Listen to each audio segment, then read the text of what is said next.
Hello, this is Sudarshan Starshine Star. Welcome to my channel.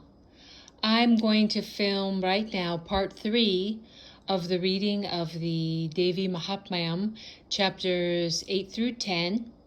And I did give a full description of what this sacred text, this epic poem is about, the benefits from reading it aloud and listening to it intently with an open heart and an open mind. It's very, very powerful to listen to this sacred text. That whole description is in part 1 of my Devi Mahatmyam series, chapters 1 through 4. So I really do advise you to go and listen to that first, but I will give a brief summation of really why it's important to listen to the sacred text. This was given by Mother Divine herself, as she gives to the Saptarishis, who give to the Rishis, who give to the humans.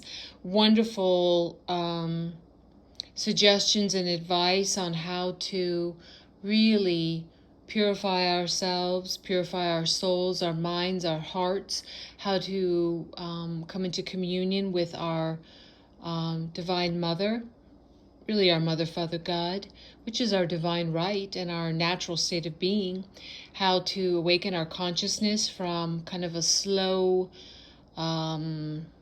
oftentimes disturbed, aligned with the ego mind consciousness, to the Brahma consciousness, the divine consciousness, which is our natural consciousness, right? But it doesn't mean that it's easy to access it. So this tool is like one of several others that were given by Mother Divine herself to really help us. And all we have to do is listen or read it aloud. So I'm reading it aloud and you just have to listen. And this text, let me read. I'm reading from this epic poem from a wonderful version by Lyndall Vercoe. So I'm going to read the back of this little booklet of this epic poem, and it gives you more of an idea here. As you read this Devi Mahatmyam, you will feel the joy, the power, and the wonder of the Divine Mother. At its simplest level, the Devi Mahatmyam is the battle between good and evil. But on that battlefield, the majesty of Mother Goddess should not be underestimated. She does not wage wars with the aid of grand armies or divine allies. She alone is the source and the strength. In a new translation of this sacred text, Lyndall Vercoe offers a direct and devotional rendering.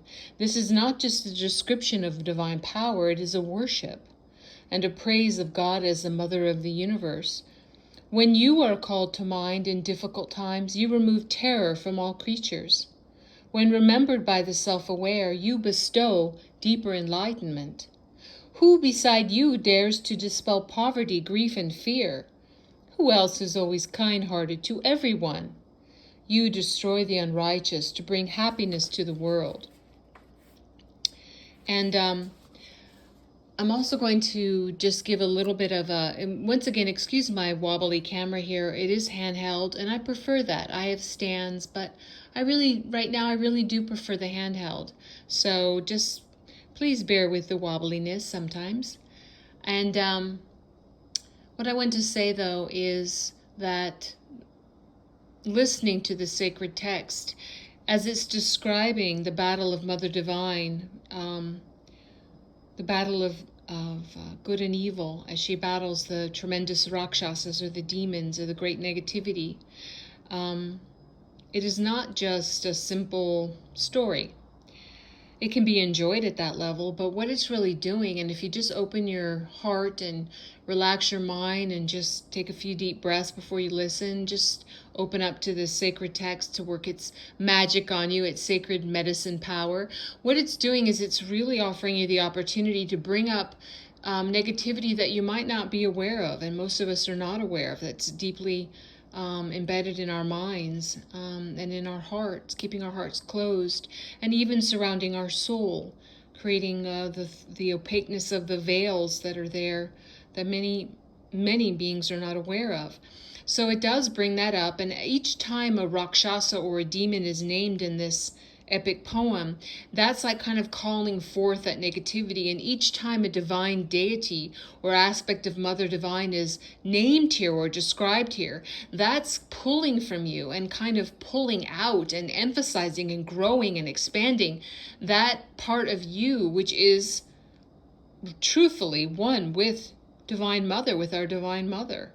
Yeah, always, no matter what it seems like. So that's what's happening here. You might feel some small body disturbance, like a little stomach ache, a little headache as you listen to some parts of this epic poem, and then you will see and you'll be amazed how it dissolves. That was my experience when the first time I heard this Devi Mahatmyam. It just dissolves. It's such amazing. The power of sound is so amazing. So before I say any more, I always like to start my clips with the 3 opening prayers.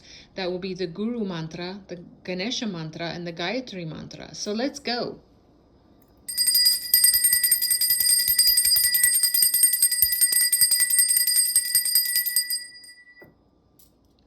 Om, Om, Om. Guru Brahma, Guru Vishnu, Guru Devo, Maheshvaraha, Guru Sakshat Parabrahmam, Tasmahi Sri Guruvena Namaha. Om Suklam Varataram Vishnum Sishivarnam Chatupujam Prasanavaranam Dhyaye Sarva Vignopashantaye. Om Bhur Bhuva Suva Tatsavitur Varenyam Bhago Devasya Dhimahi Dhiyo Yo Naha Prachodayat. Om Shanti Shanti Shanti.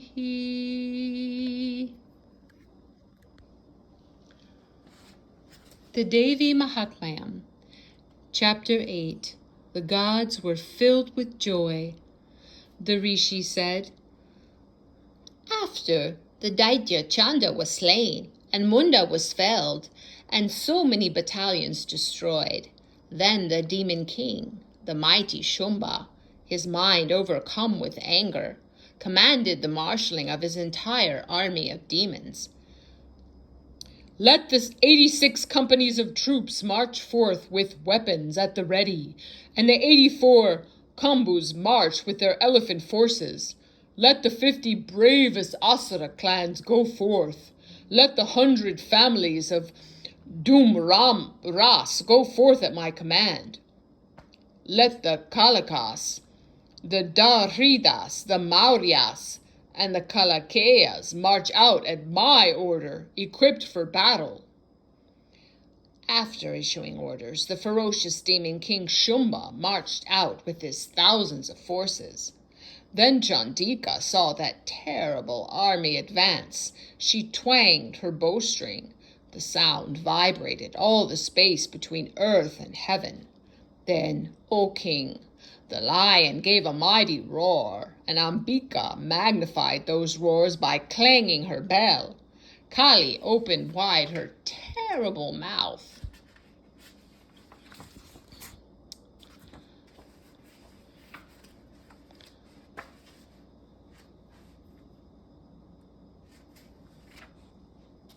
And filled the quarters with the sound. Hum!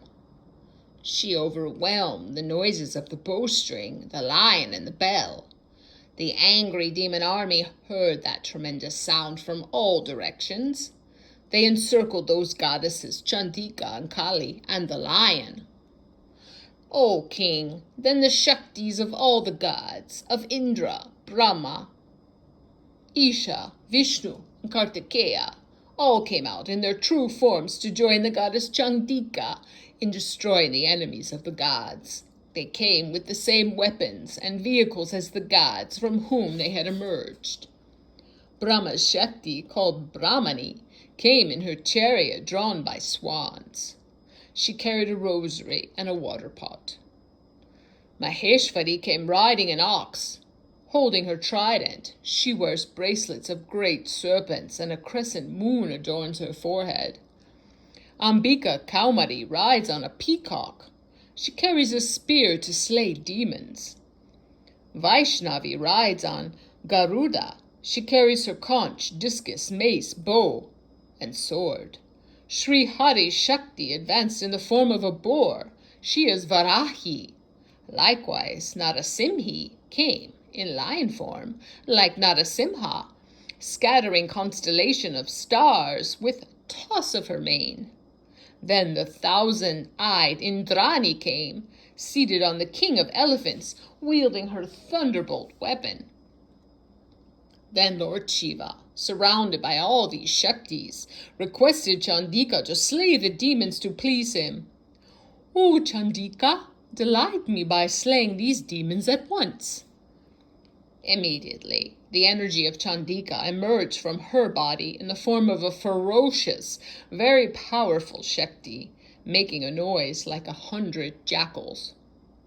This invincible goddess, Aparajita, said to Shiva of the dark matted locks, "Go, my lord, as my ambassador to Shumba and Nishumba. Tell those 2 excessively proud demons and all the others assembled for war that they must restore Indra as sovereign of the 3 worlds, so that the gods may again eat the fruit of sacrificial offerings. Say to them, if you wish to continue living, you must go back to hell. But if you are still arrogant about your strength, and you still want to fight, then come on. Let my jackals feast their fill on your flesh." As she appointed Lord Shiva himself as messenger, she became known as Shiva Duti after that. The demons were so furious when Lord Shiva, the Lord of Destruction, told them her message that they had once marched to where Katyayani stood. Enraged, they showered volleys of arrows, javelins, and other weapons on the goddess. She raised her huge bow and easily cut through their missiles of arrows, spears, darts, and axes. Then Kali, roaming in the forefront of the battle, tore them with her pike and crushed with her skull-top staff as she stalked about. Brahmani sprinkled water from her kamandalu and drained the enemy's vigor. Maheshwari slew those Daityas with her trident. Vaishnavi with her discus, Kaumari with her javelin. Aindri hurled her thunderbolt down on them, tearing Daityas and Danavas to pieces. They fell to earth in hundreds, pouring streams of blood. The boar-headed goddess, Varahi, shattered the enemy with blows of her snout. She wounded many, tearing their breasts with her tusks. Other asuras were felled by her discus. Narasimhi, the lion-headed goddess, roamed through the battle, filling the sky with her roars. She tore the asuras with her claws and devoured them. Many asuras, dazed by the fierce, loud laughter of Shivaduti, fell down and were eaten by her. The combined power of the angry mothers was so terrible to behold that the demon army fled in disorder. Then the great and furious Raktabija, seeing the rout of his troops, strode into battle. Whenever a drop of his blood fell, another demon exactly like him appeared on the earth. With his mace he fought against the Shakti of Indra, while Aindri fought him with her thunderbolt. Hit by the thunderbolt, his blood gushed out. Immediately fresh combatants just like him sprang up beside him. However many drops of blood that fell, so many persons of his strength and courage came into being. These ferocious warriors hurled dreadful weapons at the mothers. Again and again the thunderbolt struck his head, and the blood that flowed forth brought forth thousands of Raktabija. Vaishnavi struck with her discus, and Aindri beat him with her mace. Each cut of Vaishnavi's discus produced thousands of great demons. The world became full of them. Kaumari struck with her spear, Varahi with her sword, Maheshwari with her trident, and that great demon Raktabija, full of anger, struck each of the mothers with his club. But the streams of blood pouring from him, where he was hit by the spears, swords, and clubs, only brought countless hundreds more like him into being. The whole world became covered in demons. The gods were all terrified. Chandika laughed to see this and said, "Quick, Kali, open your mouth wide and catch the blood and the demons coming from this great asura. Roam the battlefield and devour these fresh demons. When his blood drains, he will meet his doom. As you quickly eat these, the anger will be gone, and no more demons will be born." Then Chandika struck him with her pike. Kali caught his blood in her mouth. He struck Chandika with his club, but it caused her no pain. Blood flowed from his many wounds, and Kali caught it all in her mouth. She also devoured the asuras who sprang from that blood. The goddess hit him with all her weapons, dart, thunderbolt, arrows, sword, and spears, and Chamunda drank all the blood. And so it was, O king, that finally he fell on the earth, stricken by a multitude of weapons and bloodless. Then the gods were filled with joy, and the mothers, filled with blood, danced ecstatically.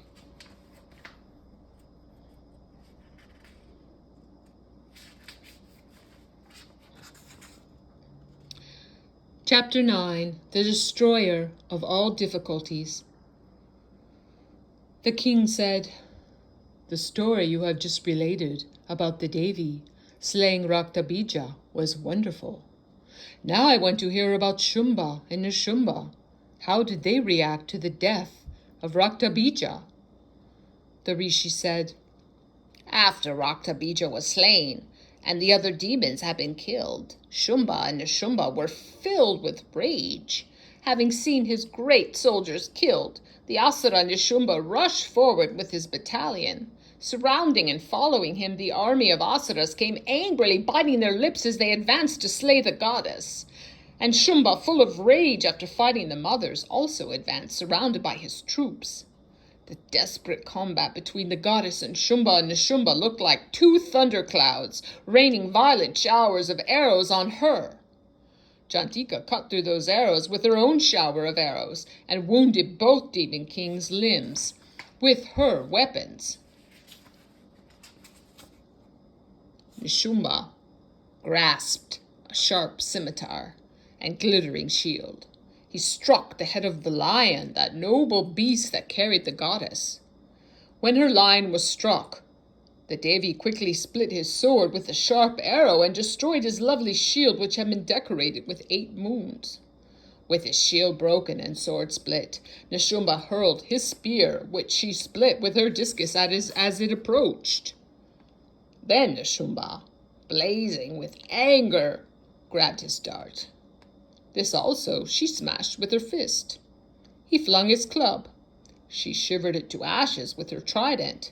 Then, as the demons advanced, battle-axe in hand, she felled him to the ground with a multitude of arrows. Seeing his mighty brother Nishumba felled by the goddess, Shumba was outraged. He strode forward to kill the mother Ambika. As he stood on his chariot, his 8 arms upraised with splendid weapons, he seemed to fill the entire sky. The Devi watched his approach and blew her conch. She twanged her bowstring, making an unbearable sound.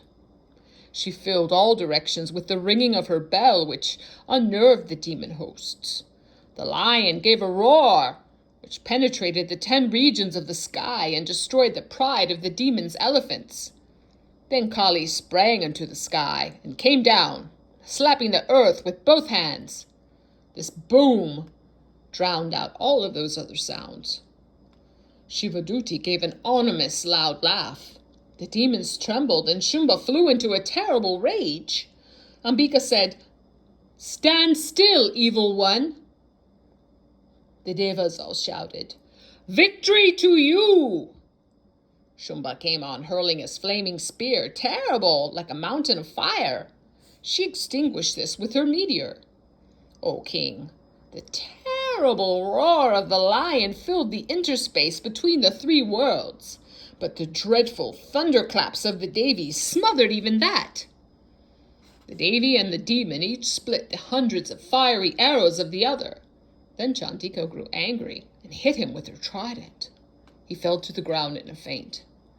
Then Nishumba recovered his senses and grasped a bow. He struck the Devi and Kali and the lion with his arrows.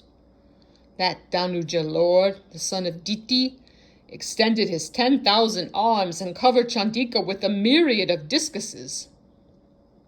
Then the great goddess Durga, destroyer of all difficulties, became angry and split those discuses and arrows with her own arrows. Nishumba then took up his mace and, surrounded by his army, rushed at Chandika to kill her. Even as he came, she clove his club with a sharp sword. He grabbed a pike. As Nishumba came at her with his dart, she pierced him in the heart with her swift pike. From his pierced heart, another valiant warrior emerged, saying, "Stop!" Laughing vigorously, the Devi cut off his head as he was speaking. He fell down dead. The lion then devoured the asuras whose necks he had crushed. Kali and Shivaduti devoured others. Many great asuras were killed by Kaumari with her spear. Others were frightened away by Brahmani's sprinkled vibrated water. Some were felled by Maheshwari with her trident. Others were smashed by the snout of Varahi. Some were cut to pieces by her discus. Aindri killed some with the thunderbolt from her palms. Some did away with themselves. Some fled the battlefield. Others were eaten by Kali, Shivaduti, and the lion.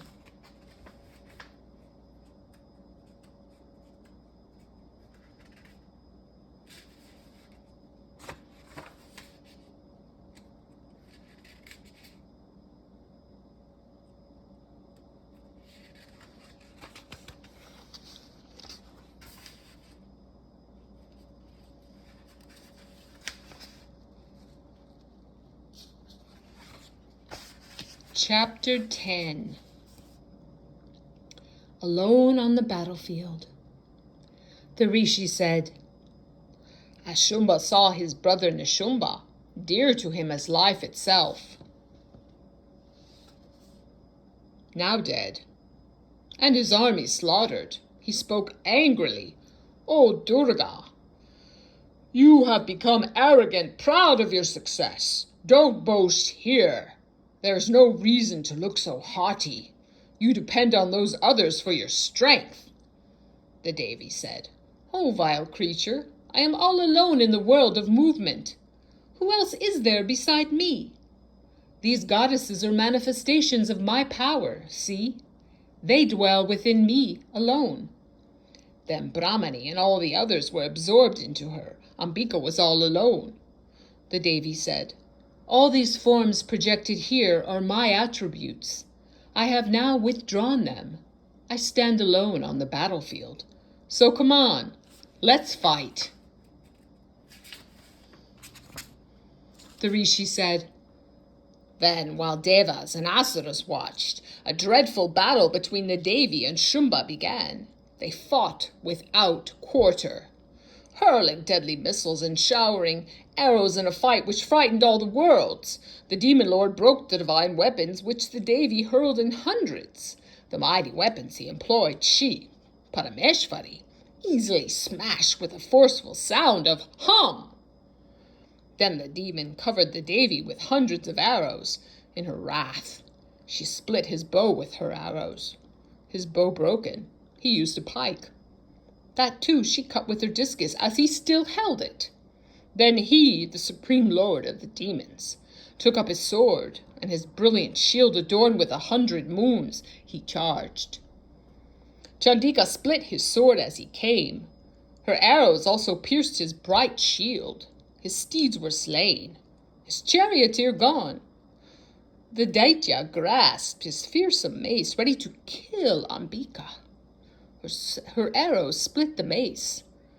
Shumba raised his fist and rushed at her. He struck at her heart. She hit his chest with her open palm. He fell, wounded, to the earth. Immediately he rose again and seized her as he flew into the sky. Chandika fought him there unsupported. The Siddhas and Munis watched the fight with shock and dismay. Such fierce, close combat had never been seen before. After a long time, Ambika lifted him up. She whirled him around, and then she threw him down to the earth. Then that evil Asura, Shumba, raised his fist and rushed at her for the kill. This time the Devi met him with a dart which pierced his chest. He fell lifeless to the ground, shaking the entire earth and its oceans, mountains, and islands. At the death of the wicked demon, the whole world rejoiced. The sky cleared. Peace was restored. The clouds and meteors which had foretold danger now were gone. The rivers flowed in their courses again when Shumba was destroyed. The hearts of the gods were filled with joy. The Gandharvas resumed their songs. Others played instruments. Nymphs danced. Gentle breezes blew. The sun glowed, and sacred fires blazed peacefully. All disturbing sounds were silenced everywhere. All right, now that concludes the reading of the Devi Mahatmyam in this clip. I hope you enjoyed it. Thank you so much for staying with me to the end of this clip. If you like this content, please like this video and subscribe to my channel here and share. I really thank you so much for sharing your energy with me by doing that. I really love that. So thank you so much. I'm now going to close with the closing mantra, the closing prayer. And what I'm saying is to bless all beings in all worlds.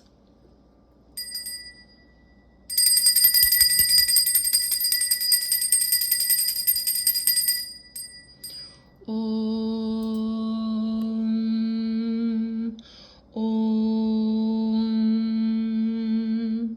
Om. Loka samasta sukhino bhavantu. Loka samasta sukhino bhavantu. Loka samasta sukhino bhavantu. Om Shanti, Shanti, Shanti. Peace, peace, peace. God bless you and yours now and forever. I'm sending you all of my love and hugs, and I will see you soon. Bye for now.